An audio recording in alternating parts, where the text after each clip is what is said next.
इस वीडियो में आज हम लोग बात करेंगे एक्सरसाइज 6.4 की। और एक्सरसाइज 6.4 में आज हम लोग इतने क्वेश्चन पढ़ेंगे जितने कि आज आपको इस स्क्रीन पर दिख रहे हैं। तो चलिए फिर बिना देर किए हुए शुरू करते हैं। लेकिन उससे पहले आपको बताना चाहेंगे कि इससे पहले के क्वेश्चन अगर आप देखना चाहते हैं तो आपको प्लेलिस्ट में जाना होगा, जो कि आपको नीचे डिस्क्रिप्शन बॉक्स में मिल जाएगी।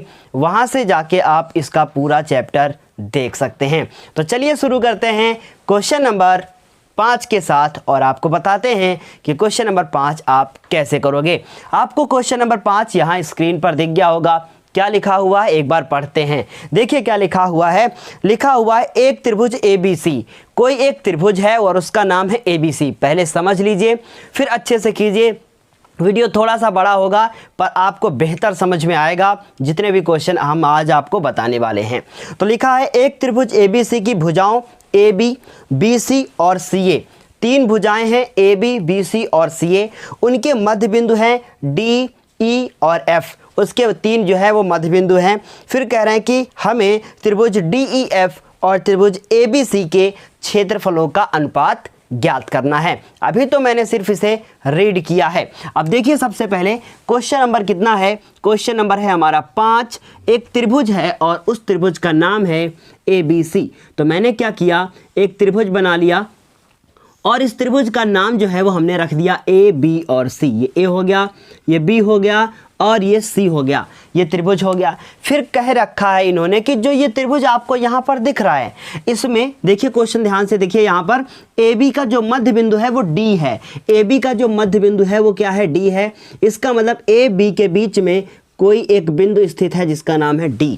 इसी प्रकार BC का जो मध्य बिंदु है वो क्या है, E है। तो BC का जो मध्य बिंदु है उसे हम लोगों ने यहाँ पर E लिख दिया। साथ ही साथ फिर ध्यान दीजिए AC का जो मध्य बिंदु है वो F है। इसका मतलब AC का जो मध्य बिंदु है वो हमने F बना दिया। फिर जब इन्होंने कहा कि त्रिभुज DEF, तो यहाँ पर देखिए D है, E है और F है। इसका मतलब हमें इस DEF को ज्वाइन करना होगा, इसे मिलाना होगा। तो हमने यहाँ पर DEF को मिला दिया। देखिए ये क्वेश्चन बहुत इंपॉर्टेंट है, इसलिए थोड़ा सा इसे पेशेंस रख के देखिएगा। आपको समझ में ना आए तब आप कहिएगा, बहुत आराम से समझ में आ जाएगा। अभी देखिए सबसे पहले हम लोग लिखेंगे कि आखिर इसे कैसे हम लोग सॉल्व करेंगे। देखिए ध्यान से, हम लोग एक थ्योरम जानते हैं। 9th क्लास में आपने पढ़ा था कि अगर एक त्रिभुज ABC हो, देखिए मैंने याद दिलाया, पढ़ा था पर फिर भी मैं बता दूंगा आपको। ABC अगर कोई त्रिभुज हो और उसकी दो भुजाएं, कोई भी दो भुजाएं हो जाए, मान लीजिए ये भुजाएं हो गई, ये भुजा ये और ये, इनके मध्यबिंदु को मिलाने वाली अगर ये रेखा हो जाए तो ये इसके समांतर होती है। और साथ ही साथ ये भी होता है कि मान लीजिए आपने ABC में ये D मान लिया और आपने इसको F मान लिया, तो एक बात तय हो गई कि अगर ये जो BC होगी, BC जो होगी वो क्या होगी, ध्यान से सुनिएगा, वो DF को 2 बार मल्टीप्लाई करने के बाद मिलेगी। इसका मतलब अगर BC को डिवाइड करेंगे तो वो DF के बराबर होगी। कहने का मतलब है कि अगर ये 5 है तो ये 10 है, अगर ये 6 है तो ये 12 है, उसकी डबल होगी। साथ ही साथ जो ये BC है वो DF के पैरेलल भी होगी। तो इतनी बात आपको समझ में आ गई होगी कि ऐसा हमने पढ़ा था कहाँ, 9th क्लास में। अब इसी को अपनाते हुए हमें इस क्वेश्चन को करना है, बार बार ये थ्योरम को यहाँ पर यूज़ करना है और क्वेश्चन को करना है। उम्मीद है ये समझ में आया होगा कि अगर ये वाला, ये मध्य बिंदु और ये मध्य बिंदु हैं, इनको मिलाएंगे तो ये दोनों एक दूसरे के समांतर होंगे। मध्य बिंदु प्रमेय आपने पढ़ी थी कहाँ पे, 9th क्लास में। फिर उसके बाद DF जो होगा वो BC का आधा होगा। तो देखिए जो DF है वो BC का आधा है। इतनी बात समझ में आ गई। तो अभी हम लोग क्या लिखेंगे, देखिए ध्यान से, हम लोग क्या करेंगे, हम लोग लिखेंगे कि बिकॉज जो चूंकि अब ये जो D और F है तो लिखेंगे D व F, ठीक, D व F क्रमशः किसके मध्य बिंदु हैं, AC AB है ना। AB का मध्य बिंदु कौन है, D। उसके बाद हुआ AC के क्या है, मध्य बिंदु हैं। क्या है, मध्य बिंदु हैं। अगर ये मध्य बिंदु है तो इससे एक बात का पता चलता है कि जो अगर ये DF होगा वो BC के पैरेलल होगा। तो इसका मतलब जो DF होगा वो BC के पैरेलल होगा। हम क्या कर रहे हैं, पहले मुझे 2-3 लाइन लिखने दीजिए, फिर आपको सब समझ में आ जाएगा। जो DF है वो BC के पैरेलल होगा, DF BC के पैरेलल होगा। साथ ही साथ एक बात और हो जाएगी कि जो हमारा, बहुत ध्यान से सुनिएगा, जो BC होगा उसका आधा होगा कौन, DF। तो हम लोग यहाँ लिखेंगे कि जो BC होगा वो DF का 2 गुना होगा, आधा नहीं होगा, DF आधा होगा। तो हम लोग लिखेंगे कि जो DF होगा वो BC का आधा होगा। तो BC को आधा करेंगे और ये हो जाएगी हमारी समीकरण नंबर 1। इतनी बात समझ में आ गई। तो अगर ध्यान से सुनिए, अगर ये BC जो है वो DF के पैरेलल है, मतलब समांतर है, तो हम ये भी तो कह सकते हैं कि अगर हम, देखिए ध्यान से, ये एक लाइन इस लाइन के समांतर है, तो अगर हम इसको मिटा दें इतनी लाइन को यहाँ पर, तब भी तो ये इसके समांतर ही होगी ना।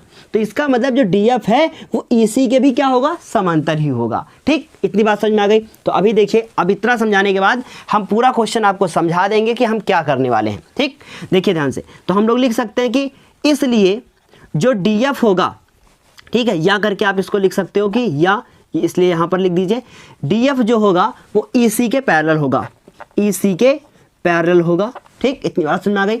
ये हमारा हो गया समीकरण नंबर कितना, 1 ही है और कुछ नहीं है। ठीक, इतनी बात समझ में आ गई। तो चाहो आप इसे समीकरण नंबर 1 मान लो। समझ गए इतनी बात को। इस प्रकार से अब देखिए हम क्या करने वाले हैं। इस क्वेश्चन में हमने ये प्रूफ कर दिया कि जो ये EC है वो DF के पैरेलल है। अब हम कुछ ऐसा करें कि ये सिद्ध कर दें कि जो FC है वो DE के पैरेलल है। अगर मैंने ये वाली लाइन इसके पैरेलल दिखा दी, ये वाली लाइन हम इसके पैरेलल दिखा दें, तो हम कह सकते हैं कि जो ये वाली लाइन इसके पैरेलल, ये वाली इसके पैरेलल, पैरेलल मतलब समांतर। तो जो D, F, E और C होगा वो कैसा चतुर्भुज होगा, समांतर चतुर्भुज होगा। अगर ये समांतर चतुर्भुज होगा तो इसका ये वाला कोण इस वाले कोण के क्या होगा, बराबर होगा। ऐसा हम प्रूफ कर देंगे। फिर हम लोग ये वाला कोण जो है इस वाले कोण के बराबर दिखा देंगे। फिर हम लोग इस वाले कोण को इस वाले कोण के बराबर दिखा देंगे। ऐसा करने से क्या होगा, ऐसा करने से ये होगा कि जो ABC त्रिभुज होगा उसमें देखिए ये कोण और ये कोण, 2 कोण बने, और जो DEF होगा ये कोण और ये कोण आपस में बराबर हो जाएंगे। अगर हम लोग ऐसा करेंगे, अगर ऐसा कर देंगे तो ये दोनों कोण बराबर हो जाएंगे। तो इसका मतलब ये दोनों त्रिभुज समरूप हो जाएंगे। समझने की कोशिश कीजिए, ये दोनों त्रिभुज समरूप हो जाएंगे। और अगर ये दोनों त्रिभुज समरूप हो गए तो हम कह सकते हैं कि अब हम लोग कौन सी थ्योरम लगाएंगे, फिर थ्योरम 6.6 लगाएंगे, तब जाके ये क्वेश्चन कंप्लीट होगा। तो कुछ नहीं है, डरना नहीं है, करना है। ठीक है, तो उम्मीद है इतना समझ में आया होगा। चलिए अभी हम क्या करते हैं कि हम इसको इसके इक्वल हम दिखा दिए हैं। ठीक, अतः हम लोग कह सकते हैं कि ये और ये क्या होंगे, एंगल बराबर होंगे। कब, जब हम इसको सिमिलर दिखाएंगे। फिर देखिए, फिर लिखेंगे हम लोग तथा, ध्यान से सुनिएगा, ब्लू पेन से ही करते हैं। ठीक, इसी प्रकार देखिए ध्यान से, इसी प्रकार अगर हमें इस वाले एंगल को, किसको, देखिए ध्यान से, इस वाले एंगल को इस वाले एंगल के इक्वल दिखाना हो, या फिर हम कह दें कि हमने पैरेलल दिखा दिया, अब इसे और इसे पैरेलल दिखाना हो। अगर इसे और इसे पैरेलल दिखाना है तो हम लिखेंगे कि जो ये DE है वो AC के पैरेलल है। तो कैसे लिखेंगे, देखिए ध्यान से, हम लोग लिखेंगे कि चूंकि D वा, इसी प्रकार D वा, D कौन, E वा किसके मध्य बिंदु है, क्रमशः किसके, AB वा BC के मध्य बिंदु हैं। देखिए अच्छे से करना है आपको, तो फिर समझना होगा अच्छे से, मध्य बिंदु हैं। अगर ये इसके मध्य बिंदु हैं तो हम कह सकते हैं कि अगर ये वाला और ये वाला मध्य बिंदु है तो हम कह सकते हैं कि जो DF होगा, DE होगा वो AC के पैरेलल होगा, जो DE होगा वो AC के पैरेलल होगा। ठीक, अगर ये पैरेलल है, साथ ही साथ ये भी तो होगा कि जो हमारा DE होगा वो AC का आधा होगा। बताइए होगा कि नहीं होगा। तो हम लोग कह सकते हैं कि अतः जो DE AC के पैरेलल है, तो हम कह सकते हैं कि DE जब AC के पैरेलल है तो DE क्या FC के पैरेलल नहीं हो सकती, हो सकती है। तो हम लोग लिखेंगे कि DE किसके होगा, इसी प्रकार से ऐसे सिंबल लगा दीजिए यहाँ पर, तो आपको ज़्यादा बेहतर समझ में आएगा। इसी प्रकार DE जो होगा वो FC के पैरेलल होगा। इसे समीकरण नंबर क्या मानेंगे, 2। फिर हम लोग लिखेंगे समीकरण नंबर 1 व 2 से अगर हम समीकरण नंबर 1 व 2 से देखें तो कह सकते हैं कि जो DEF है ना, या कह सकते हैं कि CEDF, ये कैसा चतुर्भुज होगा? ये चतुर्भुज होगा आपका समांतर चतुर्भुज। ठीक, तो हम लोग लिखेंगे कि से क्या लिखेंगे? चतुर्भुज CED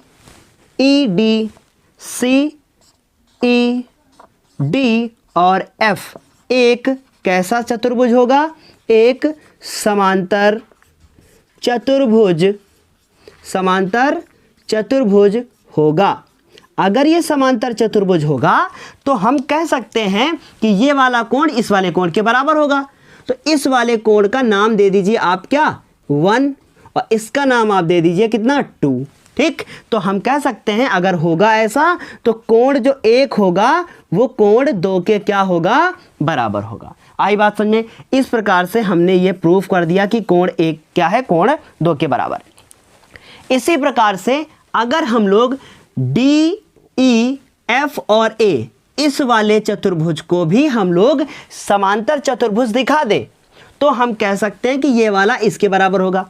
तो हम यहाँ पे शॉर्ट में लिखेंगे कि इसी प्रकार शॉर्ट में लिखिएगा इसको, इसी प्रकार AD E और F ऐसा भी कर सकते हो। साथ ही साथ अगर आप चाहो तो इसे भी समांतर चतुर्भुज दिखा सकते हो और उसके बाद ये वाला कोण इसके इक्वल दिखा सकते हो, ऐसा भी कर सकते हो। दोनों में से एक काम करना है आपको। ठीक है, तो हम वही ऊपर वाला करते हैं कि AD और उसके बाद E और ये, समझ में आगे बात? तो AD E और F ठीक भी एक क्या होगा? समांतर, ये शॉर्ट में लिखा समांतर चतुर्भुज होगा। ठीक है, समांतर चतुर्भुज होगा। अगर ये समांतर चतुर्भुज होगा तो हम कह सकते हैं कि जो ये वाला एंगल होगा वो इस वाले एंगल के इक्वल होगा। तो इसे हम 3 नंबर दे देते हैं और इसे 4 दे देते हैं। तो हम कह देंगे कि अतः 3 वाला जो है वो 4 के बराबर होगा। बताइए, अब इन दोनों त्रिभुजों में मैंने इतना काम तो कर दिया। ठीक है, थोड़ा सा क्वेश्चन बड़ा है पर इतना आपको अच्छे से समझ में आया होगा कि कैसे मैंने एंगल इक्वल दिखाए। यहाँ तक फिर से एक बार समझ लीजिए कि इस चतुर्भुज में हमने 1 और 2 को इक्वल दिखाया, फिर इस वाले चतुर्भुज में हमने 3 और 4 को इक्वल दिखाया, क्योंकि सम्मुख कोण है इसलिए बराबर है। ठीक, तो अगर आपको समझ में ना आए तो यहाँ लिख दीजिएगा समांतर चतुर्भुज के सम्मुख कोण। कौन से? सम्मुख कोण ये हमारे क्या होंगे? बराबर। इसी प्रकार आप यहाँ भी क्या कर सकते हो? लिख सकते हो कि समांतर चतुर्भुज के सम्मुख कोण, समांतर चतुर्भुज के कैसे कोण? सम्मुख कोण।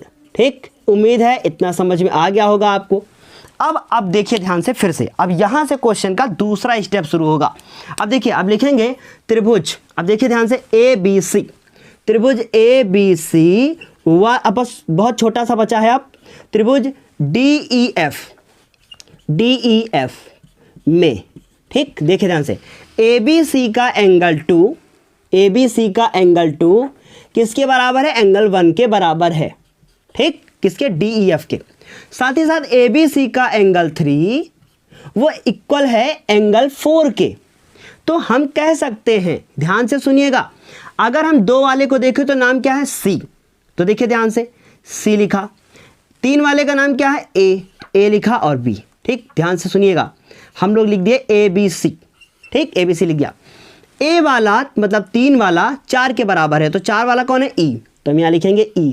देखिए, समरूप लिखना हम सिखा रहे हैं, ऐसा कोई आप जरूरी नहीं कि ऐसा करो। ठीक है, तो देखिए A वाला का नाम क्या है? 3, तो इसका नाम क्या है? 4। तो 3 और 4 बराबर है, इसलिए हम E लिखेंगे, पहले E लिखेंगे। ठीक, B वाले का नाम क्या है? B वाले में कुछ नहीं दिया, तो इसका मतलब F वाले में कुछ नहीं दिया, तो हम लोग F लिखेंगे।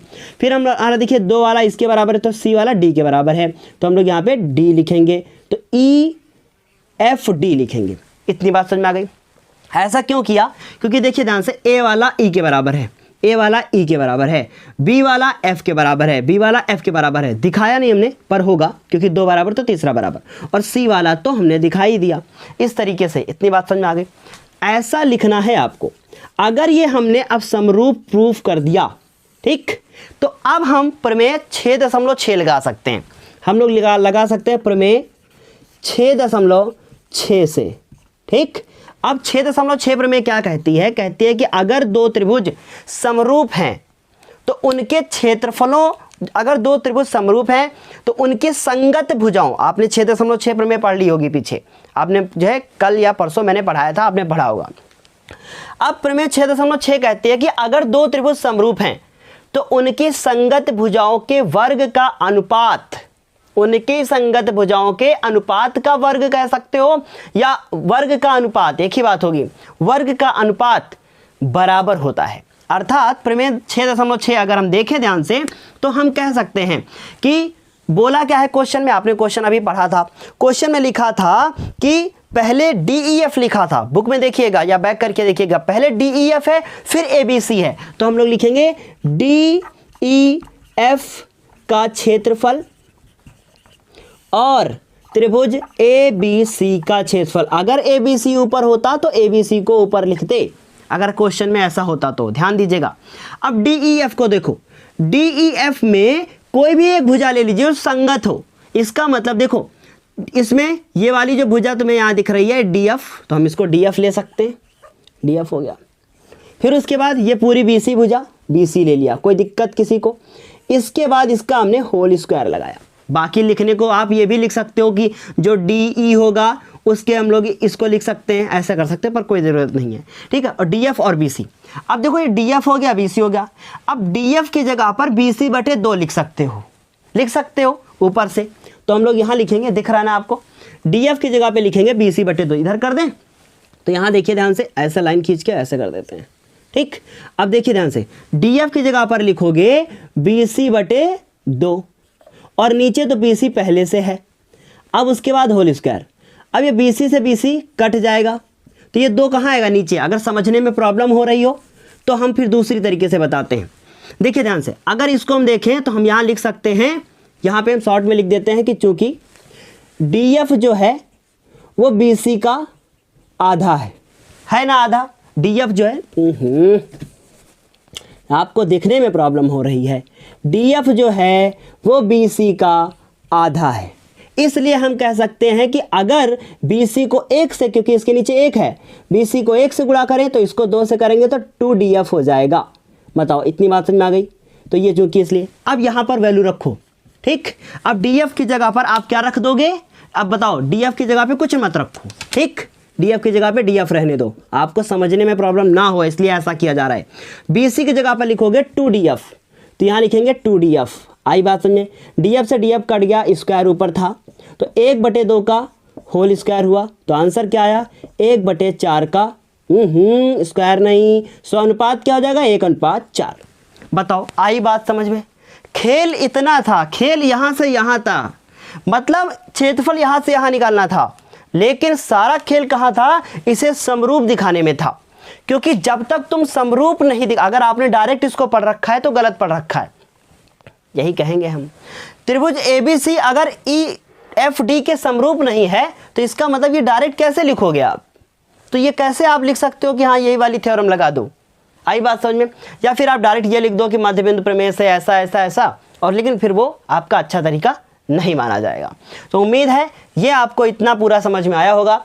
इसका आप ले लीजिए अब एक स्क्रीनशॉट, यहाँ पे है इसका 2 लिखा हुआ है और उसके बाद यहाँ तो वही लिखा हुआ है जो यहाँ लिखा हुआ है, इसका आप जो है अच्छा सा एक स्क्रीनशॉट ले लीजिए। इसके बाद हम लोग बात करेंगे क्वेश्चन नंबर 6 की। उम्मीद है क्वेश्चन नंबर आपको 5 समझ में आ गया होगा। अब हम लोग बात करेंगे क्वेश्चन नंबर 6 की, और क्वेश्चन नंबर 6 भी आपको स्क्रीन पर दिख ही गया होगा। क्या लिखा है क्वेश्चन नंबर 6? एक बार इसे पढ़ते हैं, बहुत अच्छा क्वेश्चन कहेंगे इसे हम। लिखा है कि सिद्ध कीजिए 2 समरूप त्रिभुजों के क्षेत्रफलों का अनुपात। पहले ही समरूप कह दिया है, 2 समरूप त्रिभुजों के क्षेत्रफलों का अनुपात। फिर आगे देखो क्या करें, इनके संगत माध्यिकाओं के अनुपात का वर्ग होता है। अगर आपको ऐसा लग रहा हो कि हम बहुत धीरे पढ़ा रहे हैं तो आप ऊपर से क्या कर सकते हो, स्पीड को बढ़ा सकते हो। ठीक है, उससे आपका थोड़ा सा फ़ायदा होगा कि आप थोड़ा जल्दी ख़त्म कर लोगे। लेकिन क्या फ़ायदा है कि मैं जल्दी जल्दी पढ़ा दूँ और आपको समझ में ना आए।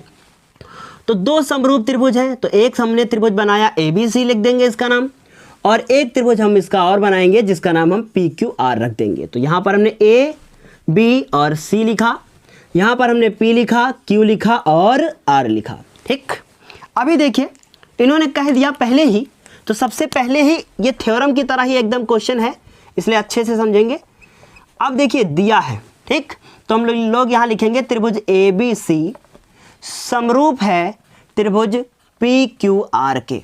और आपको ये बात अच्छे से पता है कि अगर ये त्रिभुज दोनों समरूप हैं तो इसकी ए बी भुजा, ध्यान से सुनिएगा बात को, और इसकी पी क्यू भुजा, इसकी बी सी भुजा और इसकी क्यू आर भुजा और उसकी ए सी और उसकी पी आर, ये अनुपात होगा बराबर अगर ये समरूप है तो। साथ ही साथ इसका ए कोण पी के, बी कोण क्यू के और सी कोण आर के बराबर होगा। इतनी बात तो होगी अगर ये समरूप है तो। ठीक है, कोई प्रॉब्लम। अब उसके बाद इन्होंने कहा क्या है, सिद्ध क्या करना है उसे समझो पहले आप। तो हम लोग यहाँ लिखेंगे सिद्ध करना है। सिद्ध करना है इन दोनों त्रिभुजों के क्षेत्रफलों का अनुपात इनकी माध्यिकाओं, तो कौन सी माध्यिकाएं संगत होनी चाहिए, उसी शीर्ष से डाली जानी चाहिए। तो इनकी माध्यिकाओं, अब इनकी माध्यिका का नाम मान लो हमने यहाँ पे m दे दिया और यहाँ पे हमने n दे दिया।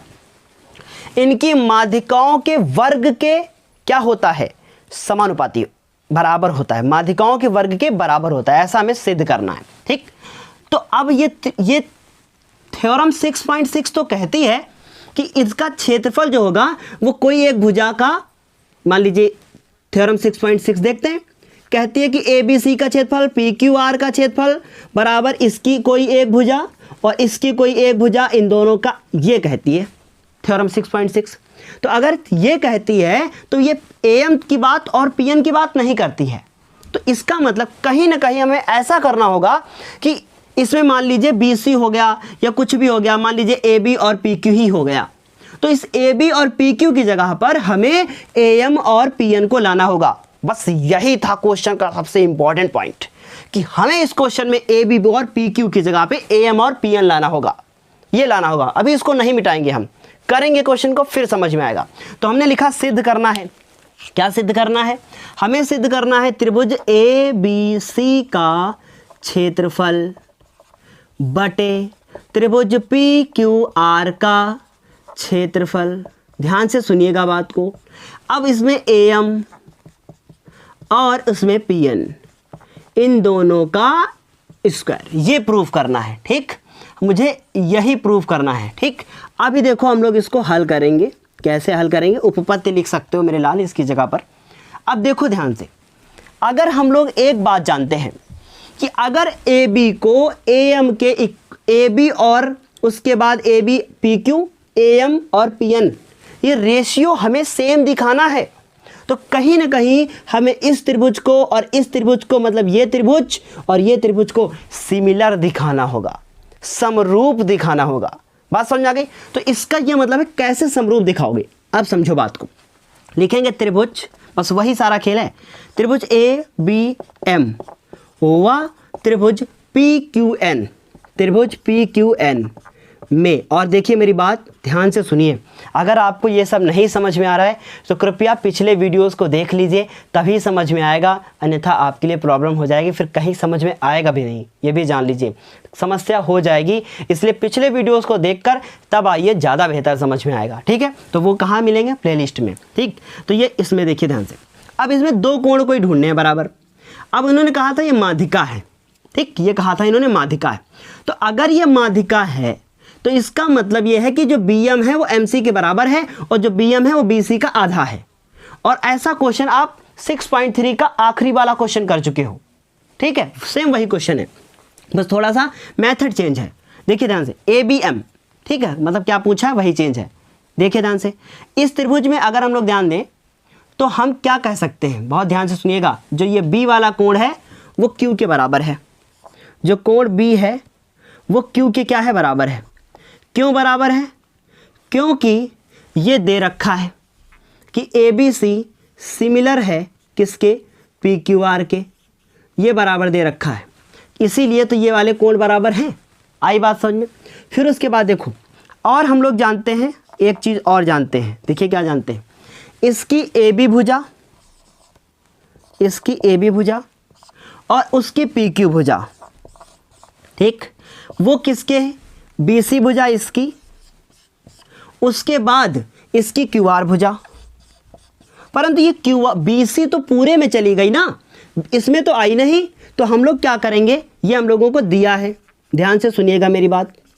लेकिन हम लोग जानते हैं कि जो बी सी है वो 2bm के बराबर है, क्योंकि इसकी ये माध्यिका है, माध्यिका है तो इसका मतलब ये वाला पार्ट और ये वाला पार्ट इक्वल होगा। इसका कहने का मतलब है बी सी जो है, ये सब पढ़ाया था मैंने, ये बी सी जो है वो bm और mc के जोड़ के बराबर होगा।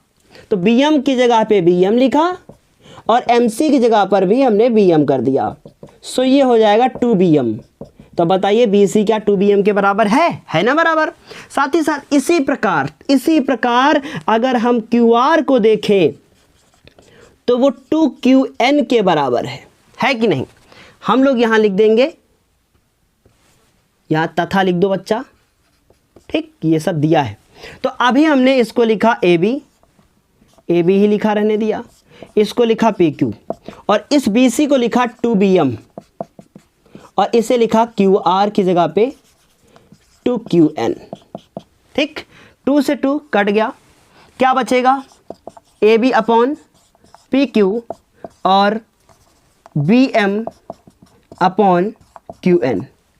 बताइए, अब हमने ये प्रूफ कर दिया कि इसकी AB भुजा और ये BM, इसकी PQ और QN और उनके बीच का ये वाला कोण क्या है आपस में, वो आपस में क्या है, बराबर है, ठीक है। ये देखिए ध्यान से, ये वाला कोण इसके बराबर, ये वाली भुजा ये अनुपात में, ये BM इसके अनुपात में। इतनी बात समझ में आ गई। सो सारा खेल हमारा इन दो बातों से बन गया, एक थ्योरम लग गई और उस थ्योरम का जो नाम था, देखिए ध्यान से, ये एक त्रिभुज ऐसे बना हुआ है ऐसे और एक त्रिभुज ऐसे बना हुआ है, इसका ये कोण इसके बराबर, ये वाली भुजा इसके समानुपाती, ये वाली भुजा इसके, ठीक। इस प्रकार हम कह सकते हैं कि भुजा कोण भुजा से ये हमारे दोनों त्रिभुज कैसे होंगे, समरूप होंगे। आई बात समझे। तो इसे मिटा दें आप, क्योंकि अभी हमें जरूरत पड़ेगी स्पेस की। तो हम लोग कह सकते हैं कि अतः त्रिभुज ABM सिमिलर होगा त्रिभुज A, देखिए कोई बकवास नहीं की अभी तक मैंने, BPQN, क्योंकि अभी अब थोड़ा सा ट्रोल होने लगेगा मैटर, सब समझदार हो आप। देखो ध्यान से, इतनी बात समझ आ गई। तो हम अब अगर इन दोनों को समरूप दिखा चुके हैं तो इसका ये मतलब हुआ कि अब हम लिख सकते हैं कि इन दोनों त्रिभुजों की सभी संगत भुजाएं आपस में समानुपाती होंगी। अब ABPQ तो हो चुकी, BM और QN भी हो चुकी, यही बची है। तो हम लिख देंगे कि अतः जो, इसलिए हम कह सकते हैं कि AB और उसकी PQ वो इक्वल होगी AM और उसके बाद AM के बाद PN, होगी कि नहीं, कह सकते हो। अब हम इसको यहाँ पे सिद्ध कर देंगे। अब यहाँ लिखेंगे प्रमेय 6.6 से। अब प्रमेय 6.6 क्या कहती है कि त्रिभुज ABC का, यही मैं प्रूफ करना था, ABC का क्षेत्रफल और त्रिभुज PQR का क्षेत्रफल, ठीक। वो कहती है कि अगर ये ABC और PQR दो त्रिभुज हैं और दोनों के दोनों कैसे हैं, समरूप हैं, तो इनकी संगत भुजाओं के वर्ग जो है इनकी संगत भुजाओं के वर्ग का अनुपात बराबर होता है। इनकी संगत भुजाओं के वर्ग का अनुपात बराबर होता है।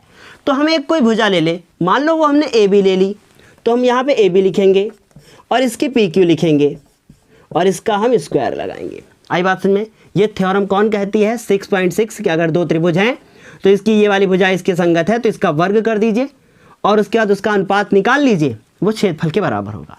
ये 6.6 मेरे लाल पढ़ लो, ठीक है। अब AB और PQ आप पहले प्रूव कर चुके हो समीकरण नंबर 1 से कि AM अपॉन किसके है, PN के, और इसका स्क्वायर है। ये हो गया हमारा कहाँ से, समीकरण नंबर 1 से। इस प्रकार से यही तो हमें प्रूफ करना था और यही मेरा क्या हो गया है, अब प्रूफ हो गया है कि त्रिभुज ABC का क्षेत्रफल PQR का क्षेत्रफल AM अपॉन PN। देखिए ABC का क्षेत्रफल AM अपॉन PN, यही प्रूफ करना था। तो कुछ था इसमें? कुछ भी तो नहीं, बस प्रमेय 6.6 को लिखना था, उसमें ए बी पी क्यू आएगा, उस ए बी पी क्यू को हटाने के लिए ए एम पी एन चाहिए, उसके लिए इतना सारा काम करना पड़ा। समझ गए? क्या किया मैंने? कुछ नहीं किया, बस इतना रखा ध्यान में कि जो बी सी है उसका हाफ लिया और क्यू आर का हाफ लिया और ये हमने सिमिलर प्रूफ कर दिया। इस प्रकार से ये क्वेश्चन नंबर 6 भी क्या हो गया यहाँ पर कंप्लीट। बहुत ज़्यादा टाइम लग रहा है आज, लेकिन सारे क्वेश्चन कंप्लीट करने हैं, तो क्वेश्चन नंबर 6 भी कंप्लीट है। अब हम लोग बात करेंगे क्वेश्चन नंबर 7 की। क्वेश्चन नंबर 7 भी आपको स्क्रीन पर तो दिख ही गया होगा। क्या लिखा हुआ है एक बार पढ़ते हैं। लिखा गया है कि सिद्ध कीजिए एक वर्ग की किसी भुजा पर बनाए गए समबाहु त्रिभुज का क्षेत्रफल। तो पहले हम एक वर्ग लेते हैं। तो देखिए मैंने यहाँ पे क्या किया, ध्यान से समझिएगा। एक मैंने यहाँ पर वर्ग ले लिया, तो ये हमने एक वर्ग बना दिया। इसकी कोई एक भुजा ले लीजिए और उस पर बना दीजिए एक त्रिभुज, और वो त्रिभुज बनाइए कैसा? समबाहु। तो यहाँ पर मैंने एक त्रिभुज बना दिया, जो त्रिभुज कैसा है? समबाहु त्रिभुज है।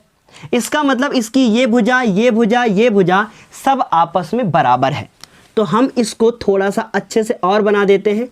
ये देखिए, ये एक हमने वर्ग बनाया और उसकी एक भुजा पर एक हमने समबाहु त्रिभुज बना दिया। कोई दिक्कत किसी को? ये समबाहु त्रिभुज है, इसका मतलब ये x होगा, इसे भी हम x मान लेते हैं और इसे भी हम x ही मान लेते हैं, कोई प्रॉब्लम नहीं होगी। फिर अभी देखिए आगे क्या करें। फिर कह रहे हैं उसी वर्ग के किसी एक विकर्ण पर बनाए गए, उसी वर्ग के एक विकर्ण पर बनाए गए समबाहु त्रिभुज के क्षेत्रफल का आधा होता है। इसका ये मतलब है कि इसके वर्ग के कोई एक विकर्ण लेना होगा। अब कोई हमने देखिए वर्ग का विकर्ण ऐसे भी तो बना सकते हो आप। ये वर्ग का एक विकर्ण हो गया, इस पर हमें समबाहु त्रिभुज बनाना है। अब आप सोचोगे कि ये वर्ग का जो विकर्ण है वो कभी इसकी भुजा के बराबर हो सकता है क्या? वर्ग की भुजा के बराबर कभी भी नहीं होता, उससे थोड़ा सा ज़्यादा होता है। कितना ज़्यादा होता है वो अभी हम बाद में बता देंगे। चलो बता देते हैं, √2 को उसकी भुजा से मल्टीप्लाई करो तो विकर्ण निकलता है। नहीं समझ में आया? कोई बात नहीं, छोड़ दो, इसको मत देखो, अभी इसको देखो। इसका मतलब इस पे हमें कोई एक क्या बनाना पड़ेगा? एक कोई समबाहु त्रिभुज बनाना पड़ेगा। इसका मतलब जो ये ग्रीन वाला आपको दिख रहा है, इसकी ये समबाहु त्रिभुज है, तो इसे हमने वाई वाई और वाई लेट कर दिया। समझ गए बात को? उसकी विकर्ण पर मैंने बना दिया। अब देखो ध्यान से, इसका नामकरण करो। ये ए हो गया, ये बी हो गया, ये सी हो गया और ये डी हो गया, ये ई हो गया और इसे हमने एफ लेट कर लिया। ठीक, अब हमें ये प्रूफ करना है, जो प्रूफ करना है वो लिखते हैं सबसे पहले। तो हम पहले लिखेंगे कि आखिर हमें क्या सिद्ध करना है। क्या सिद्ध करना है? ध्यान से सुनिएगा। हमें यह सिद्ध करना है कि, ध्यान से सुनिए, कि किसी वर्ग की भुजा पर बनाए गए समबाहु त्रिभुज का क्षेत्रफल। इसका मतलब हमें यह प्रूव करना है कि भुजा पर जो बनेगा उसका क्षेत्रफल। तो लिखेंगे त्रिभुज ए बी एफ का क्षेत्रफल, ये लिख दिया। इसका क्षेत्रफल विकर्ण पर बने त्रिभुज के क्षेत्रफल का आधा होता है। विकर्ण पर बने त्रिभुज का आधा होता है। इसका मतलब जो विकर्ण पर त्रिभुज बनेगा उसका नाम क्या होगा? उसका नाम होगा ए ई और सी। ए ई सी का क्षेत्रफल और उसका आधा करना है। इसका मतलब मुझे ये प्रूफ करना है कि ये जो हमने यहाँ पर लिख दिया है यही चीज़ हमको प्रूफ करके लानी है। ये जो आपको यहाँ पे दिख रहा है कि भुजा पर जो त्रिभुज बनेगा वो, और जो विकर्ण पर बनेगा वो, विकर्ण पर बने त्रिभुज का आधा होता है। कौन? जो ये ब्लू कलर का त्रिभुज का क्षेत्रफल बना है वो। समझ गए? यही सिद्ध करना है। अब देखो इतनी बात समझ आ गई। अब यहाँ तक तो हो गया। अब हम इसको हल करेंगे। जो देखना था, जो समझना था, जो आपको क्वेश्चन देखकर समझाना था, सब बता दिया है। ठीक, अब हम कुछ ऐसा प्रूफ करें। देखिए ध्यान से, ये आपको इतना समझ में आ गया होगा कि ए बी एफ, और ये हमने प्रूफ कर दिया। अब हमने इसको सब लेट वेट कर लिया, सब कुछ देख लिया। ये समबाहु त्रिभुज है, ये भी आपको पता चल गया होगा। ठीक है, तो इतनी बात यहाँ तक आपको समझ में आ गई। तो आपको ये बात पता है कि दोनों के दोनों त्रिभुज कैसे हैं, समबाहु। अगर ये दोनों के दोनों त्रिभुज समबाहु हैं तो इसका ये मतलब हुआ कि अगर ये दोनों त्रिभुज समबाहु हैं तो इनके सारे कोण 60-60 डिग्री के होंगे। अगर दोनों त्रिभुज के सारे कोण 60-60 डिग्री के हैं तो इसका मतलब ये दोनों के दोनों त्रिभुज समरूप हैं, है ना, समरूप। अब देखो ध्यान से, हम लोग यहाँ लिखेंगे, चूंकि सारा खेल यहीं से शुरू होता है, कि चूंकि त्रिभुज जो हमारा ए एफ और बी है या ए बी एफ है, त्रिभुज ए बी एफ व त्रिभुज ए सी ई, कौन, ए सी ए ई सी, जो दोनों त्रिभुज हैं कैसे होंगे, समरूप होंगे। समरूप होंगे, क्यों समरूप होंगे, क्योंकि इनके सारे कोण क्या हैं, आपस में बराबर हैं। क्योंकि यहाँ पे देखिए, इसलिए हम लोग देखेंगे यहाँ पे कि सारे कोण क्या हैं, समरूप होंगे। अगर ये समरूप हैं तो इसके पहले आप चाहो तो लिख सकते हो कि कोण जो हमारा ए है, ये वाला कोण है, ये वाला इसके बराबर है, ये वाला इसके बराबर है, लिख सकते हो आप। तो हम लोग लिखेंगे, क्योंकि सभी संगत कोण, देखिए अच्छे से लिख दीजिए यहाँ पर, सभी संगत कोण क्या है, समान है, इसलिए ये समरूप होंगे। इसलिए हम कह सकते हैं कि त्रिभुज ए बी एफ जो है वो सिमिलर है त्रिभुज ए ई सी के। अगर ये दोनों सिमिलर हैं तभी हम लिख सकते हैं कि प्रमेय 6.6 से, और क्या लिख सकते हैं, लिख सकते हैं त्रिभुज ए बी एफ का क्षेत्रफल अपॉन त्रिभुज ए ई सी का क्षेत्रफल, लिख सकते हैं कि नहीं। और इसकी कोई भी भुजा ले लीजिए आप, और मान लीजिए कि हमने इसकी ये ए सी भुजा ले ली, तो हम इसकी ए सी भुजा ले लेंगे, ठीक। ए बी एफ में ए सी नहीं ले सकते, क्योंकि ए बी एफ में हम ए बी ही लेंगे, क्योंकि ए बी एफ में तो ए सी है ही नहीं, तो हम ए बी लेंगे। इस ए ई और सी, जो ए ई सी दिख रही है, ए ई सी, इसमें हम कौन सी भुजा, कोई भी एक ले लीजिए। मान लीजिए आपने ए सी लिखा, क्योंकि सारी भुजाएं आपस में बराबर ही होंगी, समझ रहे हैं बात को, तो इसलिए हम सारी भुजाएं एक दूसरे के संगत हैं, इसका होल स्क्वायर, ठीक।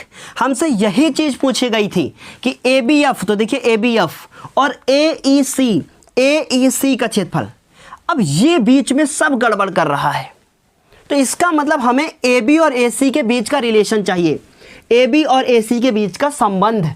तो हम लोग एक चीज जानते हैं कि अगर ये कोई एक चतुर्भुज हो, इसमें ये x हो और इसका विकर्ण जो है वो y हो, या मान लीजिए कि वो x है तो ये भी x होगा, ये भी x होगा, ये भी x होगा। अगर पाइथागोरस थ्योरम लगा दें तो हम जानते हैं कि ये होता है √2x, या आपको ना पता हो, या x√2 या 2√x, कुछ भी कह सकते हो, √2x। तो हमें ये कहीं ना कहीं प्रूफ करना होगा, x और y के बीच का रिलेशन निकालना होगा। तो उसके लिए ये x है तो ये भी क्या होगी, x ही होगी, क्योंकि एक चतुर्भुज, ये एक जो हमारा वर्ग बना है, इसकी ये भुजा इसके बराबर तो होती है। तो हम लोग देखो रिलेशन निकालेंगे, इसे हम समीकरण नंबर क्या मानेंगे, 1, ठीक। अब हम ए बी और ए सी का रिलेशन निकालेंगे, तो हम लोग लिखेंगे पुनः, ध्यान दीजिए, पुनः ए बी और ए सी के बीच का रिलेशन निकाल रहे हैं। ध्यान दीजिएगा यहाँ पर कि ए बी और ए सी के बीच का रिलेशन, या हम चाहें तो एक्स और वाई के बीच का रिलेशन निकाल सकते हैं। तो देखिए ए बी की जगह पे हम क्या लिखेंगे, ए बी है कौन, ए बी है एक्स, और आसान, ए सी कौन है, वाई, इसका होल स्क्वायर। अब हम ए सी और मतलब एक्स और वाई के बीच का रिलेशन निकाल ले, तो हम देखेंगे त्रिभुज ए बी सी में, त्रिभुज ए बी सी में ध्यान दीजिएगा क्या लिखेंगे, पाइथागोरस थ्योरम से, पाइथागोरस प्रमेय से।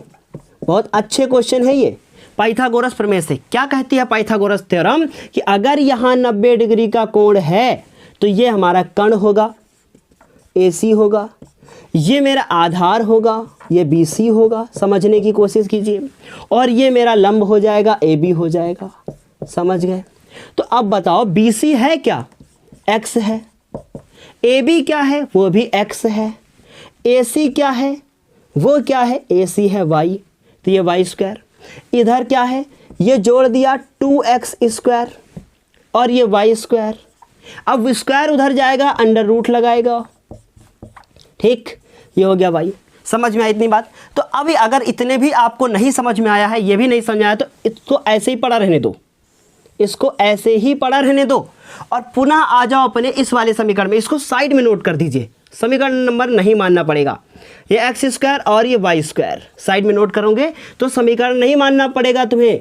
अब देखो ध्यान से, ये एक्स स्क्वायर की जगह पे एक्स स्क्वायर ही लिखा रहने दो, वाई स्क्वायर की जगह पर 2x स्क्वायर लिख दो और एक्स स्क्वायर से एक्स स्क्वायर काट दो, बचेगा 1/2। तो इसका मतलब अनुपात आएगा 1:2। बताओ आई बात समझ में? सब कुछ कहाँ था? यहाँ पे था। वो जो किया है वो साइड में लिख लीजिएगा, साइड में बगल में, जैसे कि पूरा क्वेश्चन नोट किया बगल में लिख लिया। आई बात समझ में? क्या किया मैंने, ये दोनों त्रिभुज समरूप थे तो इसका मतलब ये है कि इनके सभी कोण बराबर रहे होंगे। फिर हमने क्या किया कि इसके विकर्ण और इसकी ये भुजा, इन दोनों के बीच का संबंध ज्ञात कर लिया और उठा के यहाँ पे रख दिया और ये मेरा आंसर हो गया। इस तरीके से कितना आसान ये क्वेश्चन बना दिया, समझ रहे हैं? तो ये क्वेश्चन नंबर कितना था? 7। इसके बाद 2 क्वेश्चन और बचते हैं, उन 2 क्वेश्चंस को हम डिस्कस करेंगे अपने अगले वीडियो में, ठीक है? क्योंकि ये वीडियो फिर बहुत ज़्यादा बड़ा हो जाएगा। या फिर आप चाहें तो इसी में बताया जाए? नहीं, आप कैसे चाहोगे? हम चाहेंगे कि इसे अगले वीडियो में हम बताएंगे। क्वेश्चन नंबर 8 और क्वेश्चन नंबर 9 को नेक्स्ट वीडियो में बताया जाएगा। तब तक के लिए कीजिए इंतज़ार, फिर मिलते हैं क्वेश्चन नंबर 8 और 9 के साथ। वीडियो को लाइक नहीं किया हो तो प्लीज़ वीडियो को लाइक करके तब जाइएगा। धन्यवाद।